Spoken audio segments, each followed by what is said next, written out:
What it do, everybody? It's me, your boy CJ, back for part 2 on this next gen PS5 versus Xbox Series X discussion. And I want to start off by thanking you guys for your TNT pod poll feedback. I so appreciate that. And it should come, well, it came as a little bit of surprise that from you guys, our viewers, we're kind of skewed to Sony PlayStation. However, I must say, from PS2 through PS3 to PS4, you could see as PS2 was a landslide win versus Xbox, which understandably, I mean, Microsoft was just getting their feet wet in the game. But you could see the margins, the gap begin to lessen as we went to PS3 versus Xbox 360 and then PS4 versus Xbox One, where they were much closer. And I'll even admit on that one, I sided with Xbox One. And that was the first time I myself voted for Xbox in all of the polls. Mainly being, I feel we're at the point now where it's almost equivalent. It's just all about what are you getting out of each system. And like I've been saying so many times to my friends and everybody, and while discussing this, it's just for the boys, the homies, multiplayer online became a thing for me with Xbox One, like I mentioned before. Whereas Sony, it's always been RPGs, the role-playing games. And that leads me to release date games for both of these systems.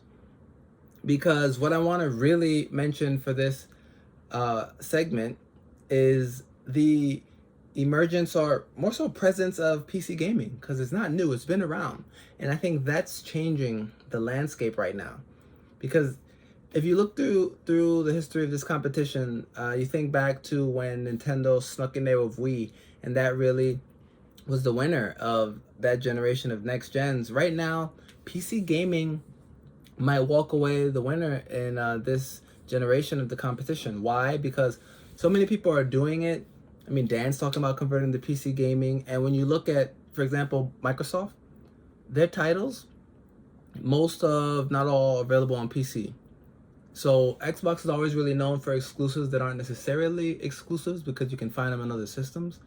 Then you got Sony.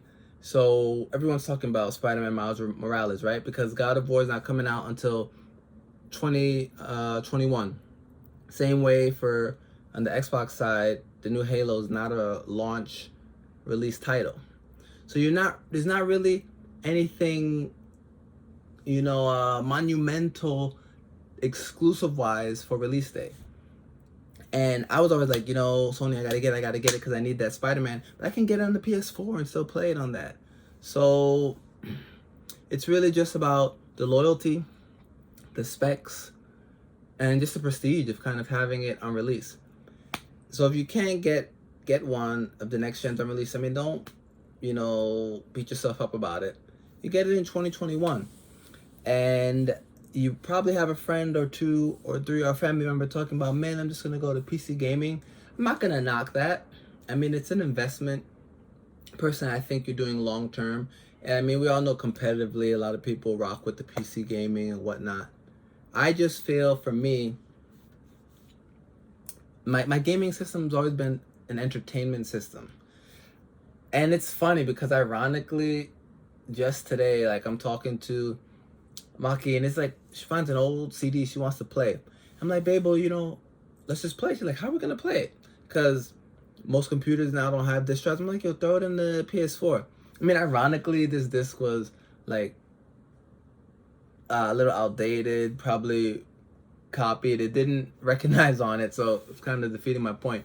But I'm just saying, entertainment system, because it can do multiple things. You want to watch an old school DVD, play an old school homemade DVD, or listen to music. I mean, you can do that with an entertainment system, but only if it has a disc drive. Now, that's the closing point I want to make right now is these next gen systems have a disc drive option, more expensive. I mean, you're paying, $500 a pop for both to get that. whether it's PS5 or Series X, and then Microsoft scaled down to a $300 digital version, but the specs are not the same. Whereas Sony's like, I bet, you know, $400, you can go ahead and get the digital, but it's got the same specs as the 500. I mean, kind of major keys. They're just trying to hit you either way. Like, you're getting the same thing regardless.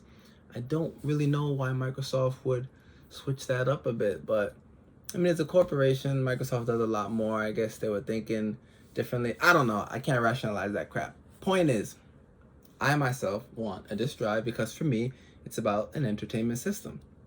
What does it come down to for you?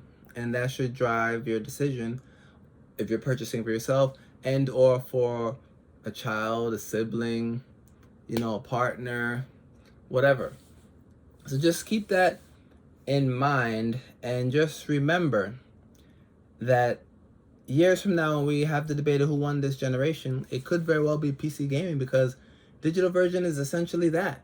I mean, you can upgrade with your hard drive and your storage in the future. It's really kind of blending it all together as we go forward, in my opinion. So I'm definitely trying to learn a little more about PC gaming and become more comfortable with it. And I mean, if some of my close homies get it, I'll pay more attention. Again, not something I'm personally ready to do now. Maybe I'll feel differently in a year or so. But nonetheless, this is interesting, exciting stuff. I mean, who knows what we're going to find out from now until launch in November, and then even going into 2021. But the key is, with everything that's happened right now, gaming is higher on the map than it's ever been before. These companies are milking this, and they also realize that it's a very good time to give good content to us, because people are home, they want to play, and we need distractions. And at the end of the day, that's what gaming is. So stay tuned and let's see what's coming, all right? Total Nerd Talk out.